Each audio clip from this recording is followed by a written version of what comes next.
नमस्कार, KP college की online class में आप सभी का स्वागत है। मैं सीमा शर्मा आज आपके सामने BA third year home science की क्लास लेके आई हूँ। आज हम फर्स्ट पेपर के अंदर जो चैप्टर पढ़ने जा रहे हैं वो है पारिवारिक आय। पिछली क्लास में हमने पारिवारिक आय के प्रकारों और उनके बारे में पढ़ा था। आज हम जो पढ़ने जा रहे हैं वो है पारिवारिक आय को प्रभावित करने वाले कारक, यानी कि जो हमारे परिवार की जो आय है वो किन वजह से प्रभावित होती हैं, या तो उनमें वृद्धि की जा सकती है या उनमें कम होने का कारण क्या है। तो आज हम इनके बारे में पढ़ेंगे। वैसे अगर देखा जाए तो सभी परिवार की जो आय होती है कुछ न कुछ निश्चित होती है। किसी की 7,000 है, किसी की 10 है, किसी की 20 है, किसी की 50 है ना। सभी की क्या है, एक आय निश्चित होती है, लेकिन वो कुछ कारकों पर निर्भर करती है जिनकी वजह से किसी की आय अधिक हो सकती है तो किसी की आय कम हो सकती है। आज हम वही कारकों के बारे में जानने वाले हैं।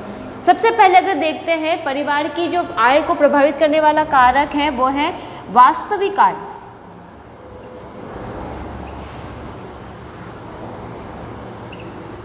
ठीक है, वास्तविक आय का मतलब होता है परिवार की एक निश्चित आय। ठीक है, अगर मान लीजिए दो परिवार है, दोनों परिवार की आय कितनी है, 6,000 रुपये है। ठीक है, एक ही समान परिवार है जिसमें परिवार के सदस्य भी समान हैं, जैसे 3 सदस्य हस्बैंड वाइफ और उनके बच्चे, दोनों परिवारों में क्या है 6,000 रुपये ही आय है। लेकिन एक परिवार की जो गृहिणी है, जो महिला है, उसमें ये योग्यता पाई जाती है कि वो 6,000 में भी काफ़ी सारी सुविधाओं को अपने परिवार के सदस्यों को दे देती है और इन 6,000 में भी वो काफ़ी बचत करके चल लेती हैं। तो उसके परिवार का रहन सहन का स्तर क्या हो जाता है, अच्छा हो जाता है और वो बचत करके अपने परिवार के स्तर को और बढ़ा भी सकती है। लेकिन दूसरी ओर वो गृहिणी जो कि फूहड़ है, जिसको कामकाज का कोई नॉलेज नहीं, जिसको रहन सहन के कोई तरीके का नॉलेज सही प्रकार से नहीं है, सस्ते दाम पे कहाँ पे वस्तुएं मिलती है, कौन कौन से आवश्यकताओं की वस्तुओं को कैसे पूरा किया जा सकता है, कैसे बचत की जा सकती है, अगर इन सभी चीज़ों का ज्ञान या कौशल नहीं है तो 6,000 से भी अधिक क्या कर लेगी, खर्चा कर बैठेगी। तो ऐसी स्थिति में परिवार की जो वास्तविक आय है वो क्या हो जाती है, प्रभावित हो जाती है और परिवार का जो रहन सहन का स्तर है वो भी गड़बड़ा जाता है। ठीक है, इसके अलावा कुछ महिलाएं ऐसी भी होती है जैसे कि अपने खाली समय में क्या कर लेती है, अपने घर में अगर कोई रिक्त स्थान है, ज़मीन खाली पड़ी है तो वहाँ पे बागवानी वगैरह करके या कुछ फल सब्जियाँ लगा के भी अपने परिवार की आवश्यकताओं को पूरा कर सकती है। पढ़ी लिखी है तो बच्चे का ट्यूशन्स वगैरह खुद ले लेगी, बाहर पे जो खर्चे होने वाले हैं उन पे रोक लगा लेगी। लेकिन जो दूसरा परिवार है जहाँ पे वो महिला कम पढ़ी लिखी है तो ऐसी स्थिति में वो क्या करेगी, उसको ट्यूशन के लिए बच्चे को बाहर भेजना पड़ेगा। और अगर वो दोनों कामकाजी हैं, अगर हस्बैंड और वाइफ, तो ऐसी स्थिति में उसको घर के कार्यों के लिए एक नौकर रखने की आवश्यकता होती है। तो ऐसी स्थिति में कई बार क्या हो जाता है, खर्चे ज़्यादा हो जाते हैं और परिवार की जो वास्तविक आय है वो प्रभावित हो जाती है। दूसरा कारक हमारे पास में है कुशल गृह प्रबंधन।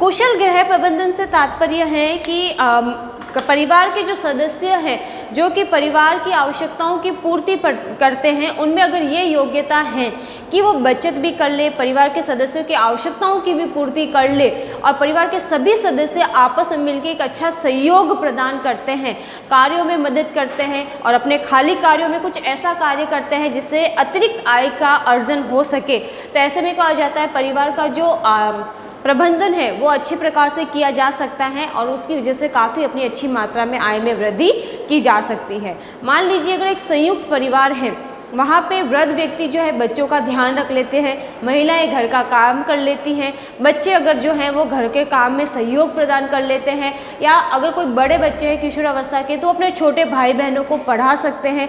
तो इस तरीके से क्या हो रहा है, घर का एक प्रबंधन अच्छा हो रहा है, एक अच्छे प्रकार से मैनेजमेंट की वजह से भी घर में आय जो है वो प्रभावित होती है, अच्छी खासी बचत की जा सकती है और उसका उपयोग आगे भी किया जा सकता है। या फिर जो महिला है उसको कढ़ाई कार्य अच्छा आता है तो कढ़ाई करके आय अर्जित कर सकती है। सिलाई कार्य अगर उसको अच्छा आता है तो उस घर के परिवार के सदस्यों के विभिन्न वस्त्र जो है तरह के सिलकर उनकी आवश्यकताओं की पूर्ति कर सकती है।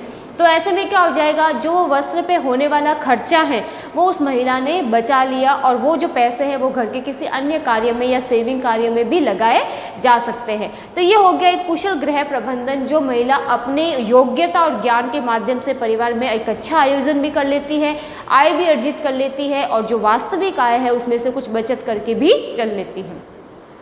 उसके बाद आता है परिवार का स्वरूप।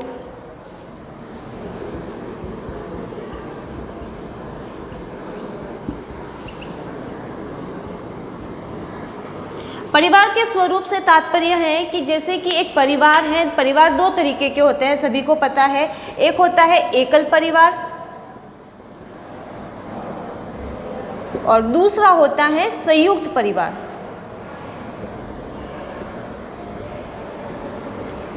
दोनों ही परिवार की अपनी अपनी विशेषताएं हैं। सबसे पहले अगर हम देखते हैं कि एकल परिवार, एकल परिवार जहाँ पे पति पत्नी और उनके एक बच्चा या जो भी रहते हैं वही हो सकते हैं। ऐसे परिवार में क्या होता है कि अगर पति पत्नी दोनों ही कामकाजी हैं तो अपने बच्चे की देख रेख के लिए या तो उनको बच्चे को जैसे कि क्रैच वगैरह में छोड़ना पड़ता है, पालना गृह वगैरह में छोड़ना पड़ता है, तो ये बच्चे की छोटा बच्चा है तो उसकी देख रेख के लिए खर्चा बढ़ जाता है। अगर घर के कार्यों में वो समय नहीं दे पा रहे तो ऐसी स्थिति में नौकर रखने की आवश्यकता होती है, तो नौकर पर खर्चा बढ़ जाता है। बच्चे के ट्यूशन्स पढ़ाई वगैरह के लिए वो परिवार के जो माता पिता है वो समय नहीं निकाल पाते हैं, तो ट्यूशन्स वगैरह अतिरिक्त कार्यों पर भी उनका खर्चा बढ़ जाता है। तो ऐसे में जो परिवार की आय है वो काफ़ी मात्रा में प्रभावित होती है और सेविंग कम होती है। दूसरा परिवार हमारे पास में है संयुक्त। संयुक्त परिवार यानी कि एक जॉइंट फैमिली जिसमें परिवार के सदस्य अधिक मात्रा में होते हैं, 4 सदस्य, 6 सदस्य, 8 सदस्य, 10, 12 कितने भी हो सकते हैं। ऐसे परिवार में दादा दादी, चाचा चाची, ताऊ ताई, बड़े पापा, बड़ी मम्मी वगैरह इस तरीके भी हो सकते हैं। पति पत्नी, उनके बच्चे, चाचा चाची वगैरह इनके बच्चे सब एक साथ में एक ही परिवार में रहते हैं। तो बड़े परिवार की सबसे बड़ी क्वालिटी ये है कि सभी की आय जो होती है वो संयुक्त होती है। आय क्या होती है? संयुक्त होती है। और होने वाले खर्चे क्या है? एक समान ही है। खाना एक रसोई में बन रहा है, अखबार का खर्चा भी एक ही हो रहा है, बिजली का खर्चा भी एक ही हो रहा है। तो ये सब क्या है, यहाँ पर बचत हो जाती है। और परिवार के जो अतिरिक्त सदस्य है जैसे कि किशोर बालक बालिकाएं हैं वो अपने छोटे भाई बहनों या भतीजा भतीजी, भांजी जो भी हैं उनको पढ़ा लिखा सकते हैं। दादा दादी हैं तो वो घर के कार्यों में भी सहयोग कर सकते हैं, बच्चों को स्कूल छोड़ना लाना ये कर सकते हैं, खेल के समय उनके पास बैठ सकते हैं। ट्यूशन्स पढ़ाने के लिए बच्चों को बाहर भेजने की आवश्यकता नहीं है। गृहिणियाँ आपस में मिलकर एक साथ में काम करती हैं, तो ऐसे में क्या हो जाती है, काम का जो स्तर है वो भी घट जाता है एक साथ में। मतलब उनका श्रम की जो लेवल है वो कम हो जाता है और आपस में मिलजुल कर काम करने से नौकर रखने की आवश्यकता नहीं होती है। साथ ही बिजली वगैरह है, अखबार का खर्चा है, खाने का खर्चा है, वो अलग ना होकर एक ही होने की वजह से काफ़ी अच्छी मात्रा में आय जो है वो सेविंग की जा सकती है। लेकिन अगर एकल परिवार में कुछ ऐसे भी परिवार होते हैं जिनको किराए के मकान में रहना पड़ता है तो उनको किराया देना पड़ जाता है, तो ऐसे में उनकी आय क्या हो जाती है, काफ़ी अधिक मात्रा में खर्च हो जाती है। तो ये दो कारक सबसे महत्वपूर्ण कारक हैं जो कि हमारी वास्तविक आय या हमारे परिवार की जो आय है उसको प्रभावित करते हैं। उसके बाद में आ जाता है परिवार की कुल आय।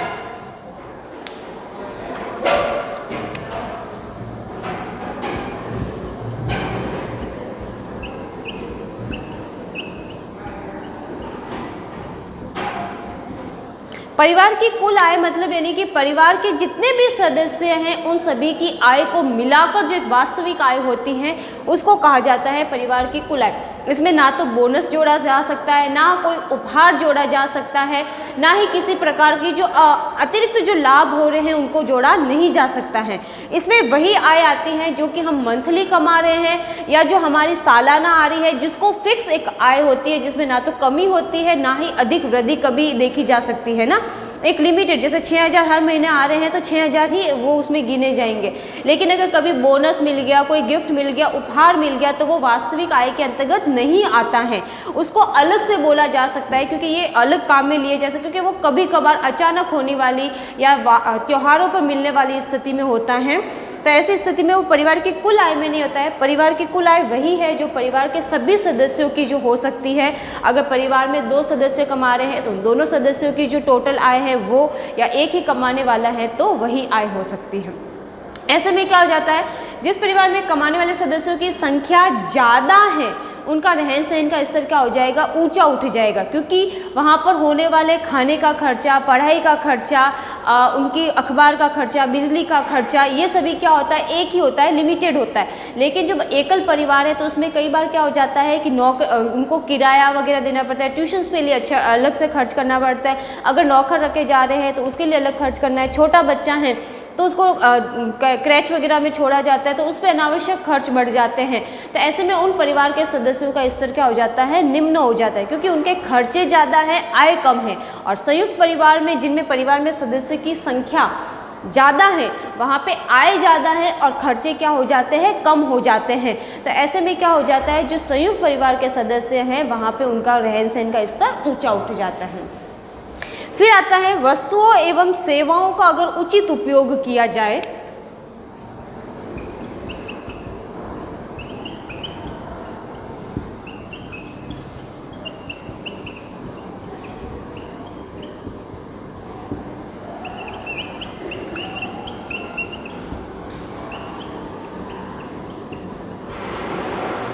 वस्तुओं और सेवाओं के उचित उपयोग से मतलब है कि परिवार के विभिन्न सदस्य होते हैं, उनके पास तरह तरह के वस्त्र हैं, मशीनें हैं, उपकरण हैं, परिवार में कई तरह के अगर देखे जाएंगे साधन मिलते हैं।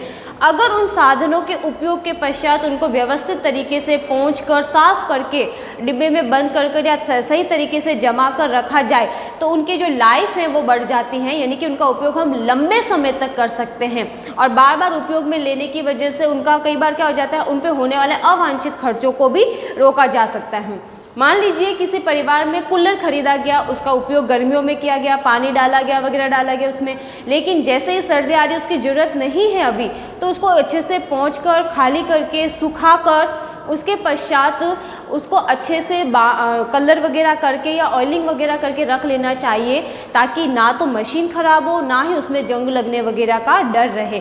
तो ऐसी स्थिति में उस कूलर का उपयोग साल, 2-3 साल और अधिक किया जा सकता है और उसकी लाइफ जो है वो भी बढ़ जाती है।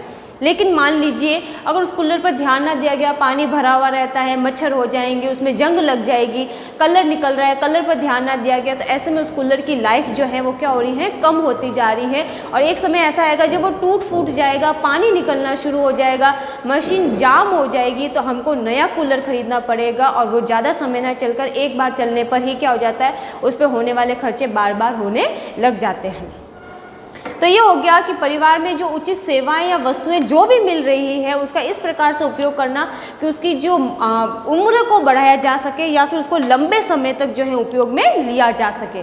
उसके बाद कुछ ऐसे तत्व भी हैं जिसमें जैसे सामुदायिक सुविधाएं हमको मिलती हैं।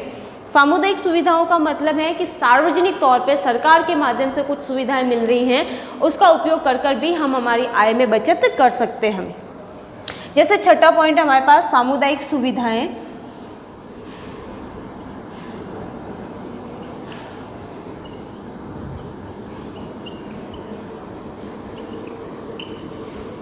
अब सामुदायिक सुविधाओं के अंतर्गत वे सभी सुविधाएं आती है जो सरकार के द्वारा फ्री में सभी को उपलब्ध हो रही है, जैसे कि पुस्तकालय, ठीक है, डाक सुविधा, बैंक की सुविधा, सरकारी स्कूल, या फिर जैसे महाविद्यालय हो गए, आदि भी कई सुविधाएं हैं। अब जैसे मान लीजिए कोई सरकारी पुस्तकालय है, तो अगर परिवार के जैसे एकल परिवार है तो वो अपनी आय को बचत करने के लिए ये कर सकता है कि जो सरकारी पुस्तकालय है वहाँ से बच्चों के लिए पुस्तकें ले आए और बच्चों की पढ़ाई में उसमें सहयोग मिल सकता है। तो इस प्रकार से पुस्तकों पर होने वाले अनावश्यक खर्च को वो रोक सकते हैं। अगर जैसे कि सरकारी स्कूल है, महाविद्यालय है, यहाँ पे बच्चों को शिक्षा फ्री में मिल जाती है, कम खर्चे में भी मिल जाती हैं, तो यहाँ पे उन सुविधाओं का उपयोग करके होने वाले अनावश्यक खर्च या अतिरिक्त खर्च पर रोक लगाकर भी पारिवारिक आय में वृद्धि की जा सकती है। फिर आता है परिवार की भोगवादी प्रवृत्ति।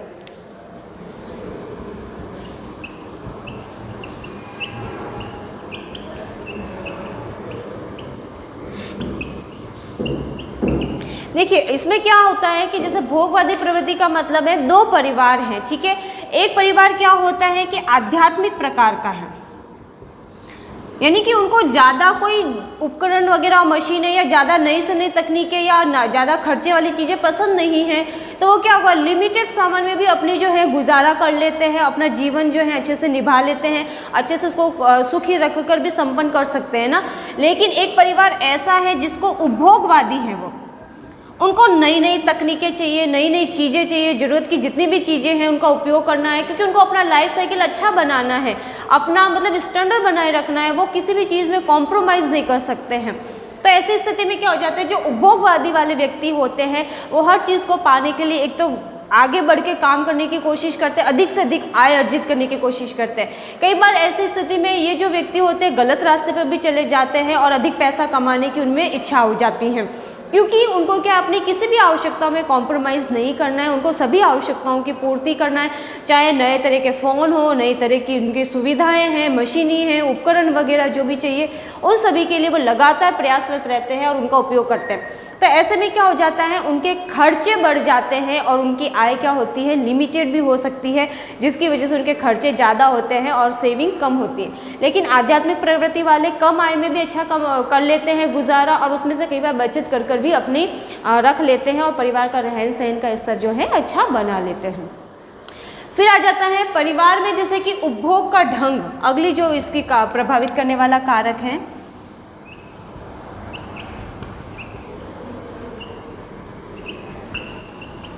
उपभोग के ढंग से तात्पर्य है कि जब हम कोई भी वस्तुएं हैं तो उसका उपयोग किस प्रकार से कर रहे हैं। अगर उनका उपयोग होने के पश्चात उनकी आवश्यकता नहीं है तो उनको साफ करके, पोंछकर, धोकर, सुखाकर अच्छी तरीके से उनको पैक करके वापस रख देना चाहिए, ताकि उनका उपयोग दोबारा हमारी ज़रूरत होने पर हम कर सकते हैं। फिर आ जाता है परिवार के सदस्यों का योगदान, अगली जो लास्ट विशेषताएं हैं।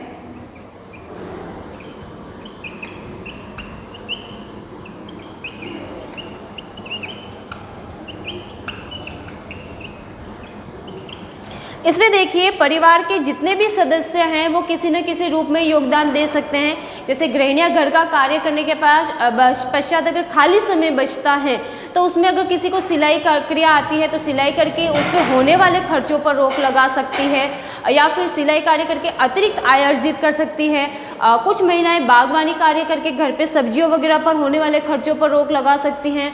दादा दादी वगैरह जो हैं वो क्या करेंगे, बच्चों को खेल कूद वगैरह पे ध्यान रख सकते हैं, उनके पास बैठकर उनकी देख रेख कर सकते हैं।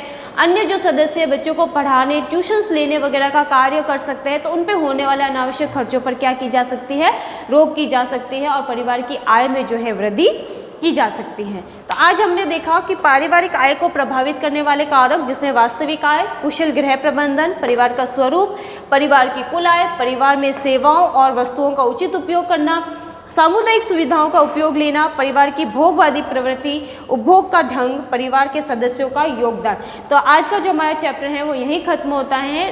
बहुत जल्द हम मिलेंगे एक नए चैप्टर के साथ, तब तक के लिए सभी को गुड बाय।